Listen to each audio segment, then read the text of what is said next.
¿Qué le hace el vaping a tu cuerpo? ¿Es bueno o es malo? Además, ¿es lo mismo que fumar un cigarrillo de tabaco? ¿Mejor? ¿Peor? ¿Lo mismo? Responderemos a estas preguntas, por supuesto, con unos pulmones humanos reales para ayudarnos con la discusión. Y veremos otros sistemas que tal vez no sabías que pueden ser afectados por el vaping. Bien, aquí vamos.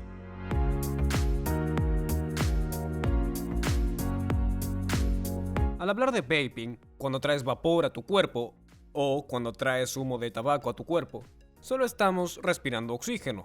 Es muy importante entender los caminos por los que estas sustancias viajarán, lo que nos da una idea de cómo pueden afectar al cuerpo. Observemos los caminos del cadáver de aquí. Este es un corte sagital de la cabeza y nos dará una idea de las vías de respiración superiores.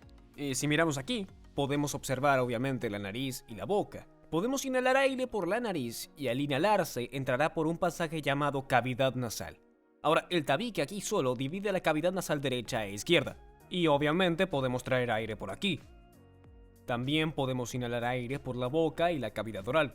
Pero tanto la cavidad nasal como la cavidad oral acabarán en el mismo lugar. Este área de aquí, que sabemos que es la faringe, tú la llamarías garganta. Pero cuando el vapor o el aire desciende por la faringe, tiene que ir por una vía o por otra. Hay una división en la vía. El tubo posterior es referido como el tubo de alimentación o esófago, y no se supone que el aire venga por aquí. Moveremos el aire o vapor hacia la tráquea, que es el tubo o parte anterior, y es increíble que pueden ver incluso en este cadáver que, lo subiré, que la tráquea se mantiene abierta, lo que tiene mucho sentido porque el cuerpo respira todo el tiempo y entonces ha creado estos anillos cartilaginosos para mantener la tráquea o las vías abiertas. Pero no el esófago, porque no estamos comiendo todo el día, o eso me gustaría creer, así que se cierra entre comidas sin problema.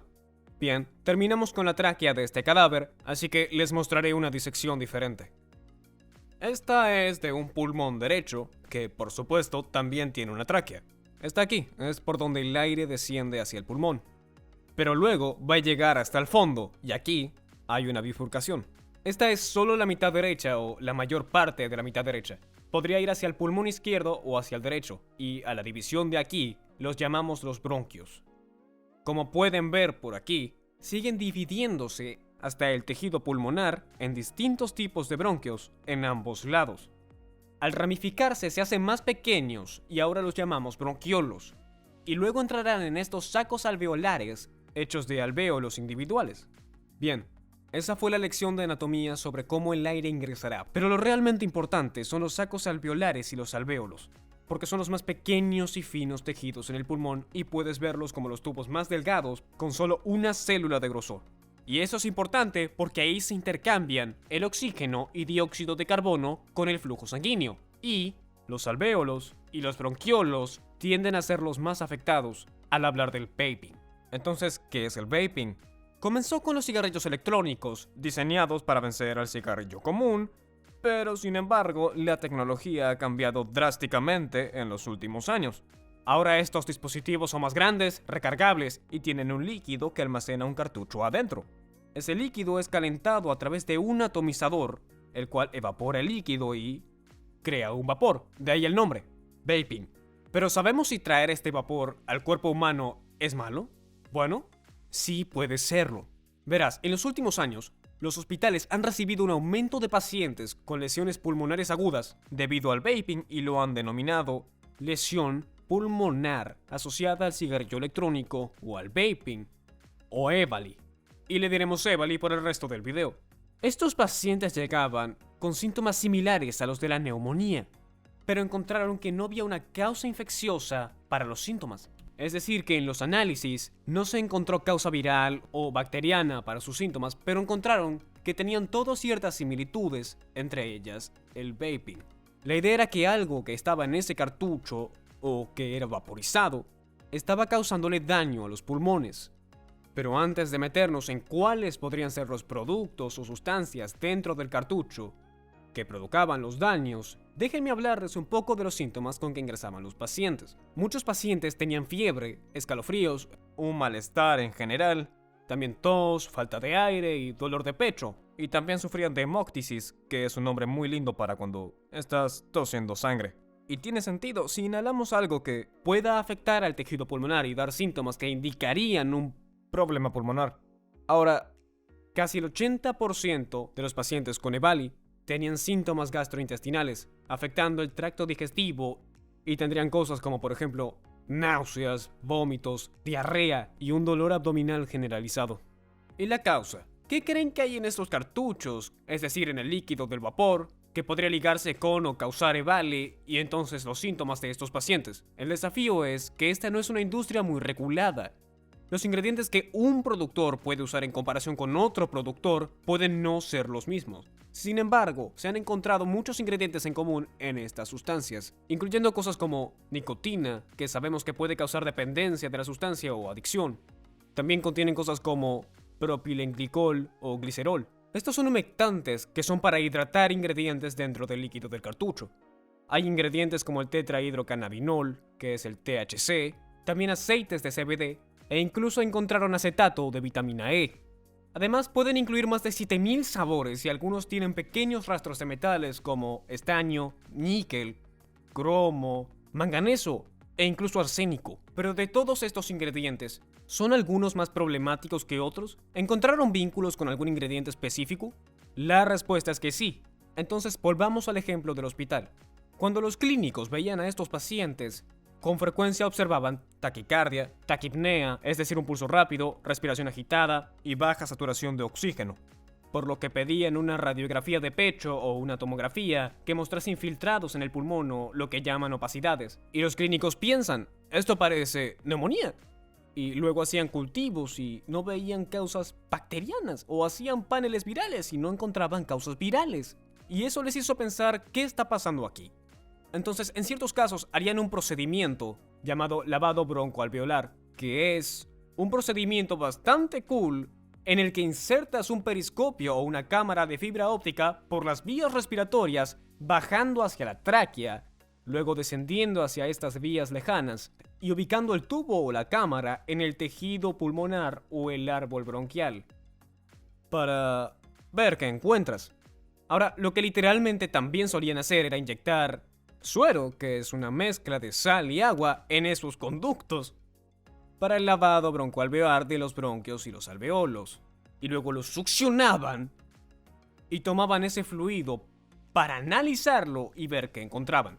De nuevo, no encontraron patógenos, pero en la mayoría de las personas con EVALI encontraron acetato de vitamina E y THC. ¿Qué hacemos con esta información sobre el acetato de vitamina E y el THC? ¿Y desde cuándo la vitamina E es una sustancia dañina? Bueno, típicamente no lo es, pero la usamos en lociones, cremas y la aplicamos en nuestra piel o la ingerimos. Pero recuerden, cuando la ingerimos y baja por este tubo o esófago, ahí será procesado de una manera diferente a cuando baja por la vía respiratoria hacia la tráquea, por los conductos respiratorios y al tejido pulmonar. La idea es, puede ser que esta sustancia espesa y aceitosa que cubre el borde del tubo o el tejido pulmonar sea lo que causa una respuesta inflamatoria. ¿Está interactuando con las células de una forma que causa más problemas? No estamos seguros del mecanismo exacto, todavía hay mucho que investigar. Aún así, debido al fuerte vínculo que hay entre los pacientes de EVALI y quienes consumen el acetato, la CDC ha recomendado que los productores no usen acetato de vitamina E en sus productos, o que tú elijas un producto que no tenga acetato de vitamina E. También recomiendan, por mal que suene para aquellos que les gusta, que las personas no consuman productos que tengan THC, debido a la gran cantidad de personas que lo presentaban en su lavado broncoalveolar que después tenían EVALI. Lamento traer malas noticias. ¿Y qué sucede con los pacientes con EVALI? Si hablamos de números, hasta febrero de 2020, la CDC halló que hasta 2.807 personas habían sido hospitalizadas por esto. Entre todos esos casos, 68 personas murieron. Si hacemos el cálculo, es el 2.4%. Para ser claros, esto no significa que el 2.4% de las personas que hacen vaping morirán. Es el 2.4% de las personas que tienen EVALI debido al vaping. Si nos basamos en esos números, la gran mayoría debería recuperarse. Mientras son tratados, la gran mayoría recibirá antibióticos. Esto debido a la fuerte relación con la neumonía. Y antes de descartarla, tienen que tomar esas medidas, obviamente por precaución. Al confirmar que no hay patógenos infecciosos, estos antibióticos no te harán nada. por lo que hablamos en gran parte de terapia de apoyo. Algunos clínicos han notado que hay cierta mejora en pacientes que han recibido esteroides antiinflamatorios que pueden reducir la inflamación. Además, la mayoría de pacientes, si está en algún hospital, seguramente recibe oxígeno suplementario. ¿Cuánta cantidad? Depende de la gravedad. Y luego, si la gravedad aumenta, se tiene que considerar la ventilación mecánica. Pero, la mayoría de pacientes sin duda tendrá mejoría en sus síntomas a partir de las 2 semanas. Podrían quedar ciertos residuos que requieran 1 o 2 semanas más para sentirse ya recuperados. De nuevo, luego de un breve periodo de 2, 3 o 4 semanas, ya te vas a sentir mejor. Pero los efectos a largo plazo simplemente no los conocemos. Y lo último de lo que debemos hablar, cómo el vaping se compara con el cigarrillo convencional o con fumar algo de tabaco. El consenso general que hay en la comunidad médica es que si tienes que elegir entre uno de los dos, fumar es peor que el vaping. Claro que tenemos muchos más datos sobre fumar tabaco y sus efectos a largo plazo en comparación con el vaping, que no tenemos estudios a largo plazo porque es algo tan nuevo que aún intentamos entender cómo es que el acetato de vitamina E y el THC se relacionan con el EVALI y sus síntomas. Pero si tenemos que darles un ejemplo, digamos que un clínico tiene un paciente que dice, hey, quiero dejar de fumar. Y el paciente dice, ¿cree que debería usar el vaping? El clínico entonces diría, querría que evitaras ambas cosas y que usemos estos medicamentos para manejar la dependencia de la nicotina de una manera mucho más eficaz. Y que además ya sabemos que es más seguro que vapear. Si el paciente dice, no pienso tocar eso, estas dos son mis opciones, ¿ok? ¿Cuál debo elegir? El médico diría, ok, deja de fumar y empieza a hacer vaping. Hay una recomendación que dio la CDC que si tratas de vapear para dejar de fumar, entonces evita mezclar los dos. Porque lo que queremos es deshacernos del cigarrillo. Y luego, cuando estás vapeando, está esta idea de que eventualmente podrías dejar de fumar y que es un mal menor o al menos un menor daño al tejido pulmonar. ¿Y qué hay de las personas que nunca han fumado y no planean fumar, pero quieren vapear o actualmente vapean? Bueno, la recomendación es que trates de alejarte del acetato de vitamina E y el THC. El escenario perfecto sería que no inhales sustancias extrañas que lastimen tus tejidos pulmonares. Hay un gran aumento de vaping en la generación más joven, en adolescentes, escuela secundaria, personas en sus 20, y hay más preocupación de que sea una puerta hacia fumar cigarrillos de tabaco. Hay suficientes datos para mostrar que si estás vapeando, es probable que pruebes cigarrillos de tabaco, que como estamos hablando, puede dañarte mucho más de lo que te daña el vaping.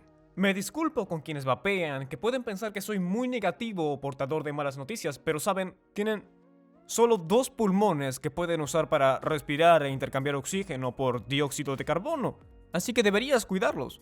Pero si debes vapear, evita el acetato de vitamina E.